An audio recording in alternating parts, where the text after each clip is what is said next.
Hello, welcome back to the part 2 of marriage and divorce.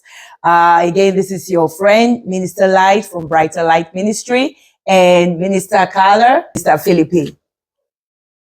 Today, we're going to marriage and divorce tools that they got to help them hold on and preserve their marriage. Are you ready to preserve your marriage? Are you ready to help your friend, your family preserve their marriage? Please get your pen and your notebook and sit down, strap up your seatbelt, and listen to those tools. Thank you for coming again. Mm-hmm. All right. So we went to counseling and we learned all these tools. So today we're gonna give you four things that our counselor used to call them the four horses of the apocalypse of marriage. The four things that kill your marriage, basically. And the first one is constant criticism. The Bible talks about criticism very strongly and in many parts. Why? Because it affects the other person. And so the constant nagging for women, I'm going to say the woman part, and my husband can say the male part. But for women, we tend to nag. We tend to repeat ourselves. We tend to want things a certain way. And we forget that we have to extend mercy and grace to our spouse. Because not only do we not speak the same language, it's just like a saying that the men speak blue and women speak pink. We have to learn a new language in marriage and speak purple. So the things that I say, he might not understand exactly, and so that's why sometimes they don't do the things that exactly as we want. But that's when we apply grace and mercy. That's where we apply our patience, the fruit of the Spirit. One of the fruit of the Spirit is patience. And believe me, marriage is going to test you. Marriage is going to refine you. So we can be naggers. The verse that our counselor gave us that really just hit my heart. And thinking of my previous marriage that I didn't want to fail again was Proverbs 27:15, and said, a complaining wife is like water that never stops dripping on a raining day. Stopping her is like trying to stop the wind or trying to hold oil in your hand. That talks about pride. That talks about our good mother Eve rebellion. And I have had that a lot in my life. It was actually one of the culprits in my previous marriage, my rebellion. And so that's something for me to manage. And so when that Bible verse really hit my heart, it's like that was my part of the fault of my last marriage, and I don't want to bring that into this marriage. So I had to work in my nagging, stop the nagging, the constant criticism. Okay. And I think one of the important things, like I said before, in Ephesians talk about submit to God, submit to each other. But the end of the Ephesians 5:25 talk about we have to love our wife the same God loved the church. And this a big shoes to fill up right there. Why? Because most of the times as a man we think because we head of the house, that means it has to do whatever I want. And the thing is that when you submit to God, it's obvious you're gonna get good decisions and you're gonna love your bride. You're gonna be more the bigger man. You're gonna be the patient man, and we stop like fighting. Because someone wanna get the control. Like my wife said, it has a lot of trouble because it comes to that family when the wife was the voice of the house, and that alignment is not right. It's like in a car. If your alignment is not correct, you're not going straight. You go to your left, you go to your right. See, in the alignment, that God's very important, those things. Why? Because God, they make us really have to follow that design that He made us, and make us as a head. And as a head of the house, I have to protect my wife. I have to protect for everything. Sometimes, until this day, sometimes I know it's not right, but I have to be the bigger man and showing my love. And then when my wife said, well, okay, showing me love. I mean, it's not arguing. Letting me do that thing. Sometimes as a husband it's hard, but if you are a man of prayer, if you pray to God, everything like that is more easy. And like I say, like you need to get those tools. Get married with that person just because it's beautiful, because it's taller, because it's white, because whatever. That's not enough to get married. You know what I'm saying? You need to ask really when you take that decision to get married. Okay, God, this is the woman that you have for me. I think that when we listen to God, we make better decisions. You know, when you're obedient to God, you're not afraid of everything. Make sense? I think I have a question for you, Minister Philippi. You said something about you have to protect your wife. So, is it right when a woman, say for instance, some men they are maybe they are a store, they do customer service as their job, while the women they are director in a big firm, a big business, and then the woman bring the big money to the house, and then the man bring just a little money. Is it right for the woman to say, okay, because I bring the big money, then I'm the head? Is it right? Please, over to you, sir. Well, I mean, if we had to go to the Bible, then we're going to talk about marriage. You know, Genesis talk about the we come and flesh. Mark, they say you're not two, just one, right? So when we come about flesh, I mean, doesn't matter how much money you make. It doesn't matter how much I make because it's only one account. It's one account. Account, exactly. And this is where people get a lot of argument. If you really think about it, marriage, the majority of the marriage, they're think for get divorced. Infidelity, or money. Infidelity and money. Okay? That's it. So that's it. And that's all the things they get divorced, right? So this is what happened. That's no. That's not it. That's some of it. Some of it. Majority. But the majority. Majority. The majority. That's what happened, right? Yes. Yes. So this is what I know. I know sometimes as a man we think that we the providers, but in reality the one that provides have. God is the one that provides. We is wired to think that we are provided, but we're not. You know, so this is one of those things you have to understand. When I was married, I was not even working, I was in ministry. And when we first got married. And I was feeling like, wow, and so I get it. It was you know? full-time ministry. And full-time ministry. Yeah, I was the one with the full-time job, and he was so kind of this question was like you guys passed through that situation too. Exactly. But did you change your position to from being submitting wife to become the head of the house? No. One thing that we did prior to marriage was premarital classes, and in those classes they talked about that. So we had already, as an individual, I had already had that sense. But what my husband said, very important, is like your relationship with God needs to be very strong. You need to be surrendered and submitted to Jesus.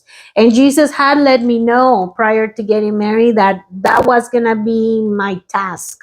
My task was to go and have that full-time job so he could minister full-time. And so when Jesus let me know that was my job, that was what he was asking of me, everything changed. The perception changes. It's not about I'm making money, so we do what we say. There's no pride. Now, if I let that in, that would have been division.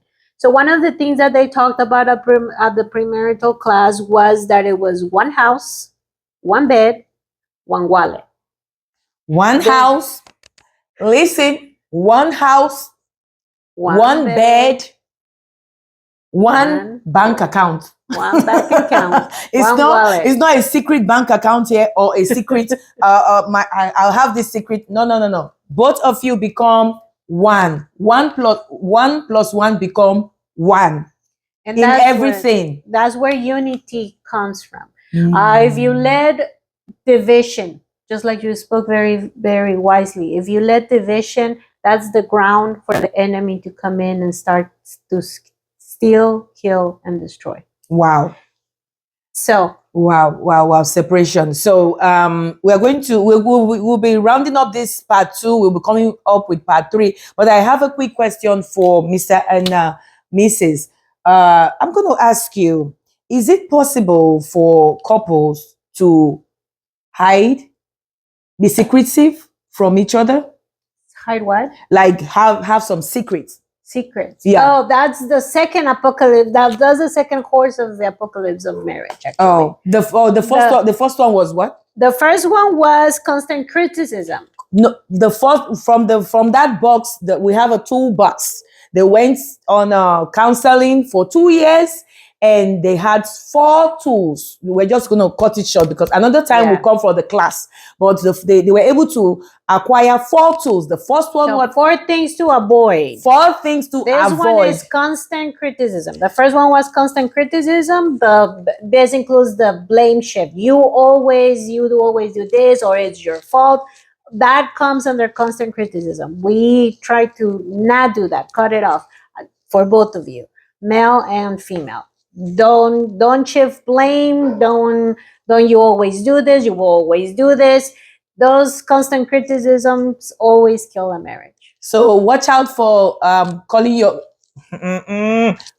wife name or calling your husband name or belittling your spouse because they do something. Remember, we are all in living the human experience. So just give each other some space for consideration, The next one is defensiveness.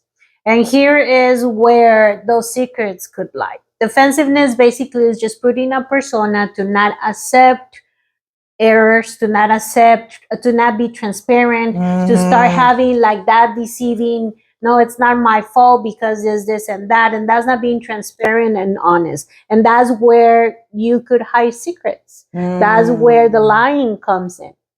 Defensiveness, putting that face to try to be brave or to try to hide things. That's the other part. Defensiveness of that comes of not accepting. Yeah, I'm wrong. You're not part of not taking responsibility. Right. Not blame or anything, but not partying. Like if you did wrong, there's nothing wrong with saying, you know what, I did a mistake. I'm human. I made a mistake. We are human. We are expected to fail, but we are expected to learn from those failures. So in marriage, defensiveness, it kills it because you're not true and transparent with your spouse. The one that loves you, protects you. And if you're not right and transparent and honest here, then how else are you taking on the world? I think the Bible says that a man shall leave his father and his mother, and they will cleave to his wife, and they shall be what? Should be one. No, they shall be naked. Oh, naked. They will be naked. That being naked is being transparent. Transparent, Honest. It's not just naked in the bedroom, but naked in your wallet. Your wallet. Over to you, sir. Okay. Yeah, well, in reality, think about it like I think as a man, most of the time when if you don't trust your wife, I mean, it's like something's going on, But that's why we need transparency, because when you're being transparent, first of all, I mean, I don't have to worry about my wife because God is the one that take care of my wife. Ooh, I hope you heard that. And the thing is, like, being honest is be honest, And you know why? I've been dealing with this. Like, I mean, my wife would say, I need you to pray for me because even as a head of the house, I've been tempted with those things. And I being honest. And I told him, I'm a man. Like you say, we in the flesh, And the enemy always gonna attack you when you're strong, because it's gonna attack you in your weakness. In your weakest points. And when you're being transparent, nothing to hide. Like I can keep my phone to my wife, can check it out whatever you want. He knows my password. I know his password. I can have anytime. Please, you gotta learn from this to preserve your home, to preserve your family home. We have too many family going through challenges because there are little foxes that we allow into our home. The doors that the devil come in through because we allow them. Did you hear what he said? She has his password of the phone. And I use the phone, everything. Can you hear that? Transparency is part of marriage. It's not just I do. It's deeper than I do. It's deeper than I do. So at this point in time, we're just going to round up part 2. We're coming for the last part 3. So do you have any other thing to add to these 2 key points? It basically comes down to guarding your heart. The Bible calls to guard our heart. When we are transparent, honest, and we speak with grace and mercy, we're guarding our heart. We are protecting our heart from being polluted, from being darkened. And that's the point of the enemy, to gain in our heart. And when we're not transparent, when we're hiding secrets, that's just like the active land for the enemy to just keep growing his nonsense into us. And I just want to close it out this chapter just with that thing, we'll talk about Ephesians, 5:25, that we got to love our wife the way God loved the church. And Please, the men, I like you to learn from Minister Philippi. I've been hearing from him, love your wife. Basically, love your wife. Love from God. And there's a lot of things they close, I mean, for example, like loving your wife. It's not like you need to win arguing. Sometimes you have to let it win and let them fail so you can learn. Just be protected. Be protected and love them, because I'm gonna think about it. How many times did we sin and God forgive us? So why not have the same mercy God had for us? Because that's what you get. That's what it is. You really think about it, but Bible is about being loved, it's about loving each other. That's what God wants. And have mercy for each other.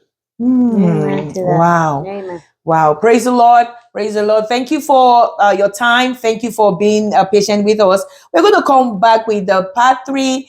Just make sure you are on it and make sure you share this message, this video with your family, with your friends, with your besties, those ones that you know that marriages is having some hiccups. God bless you. See you next week.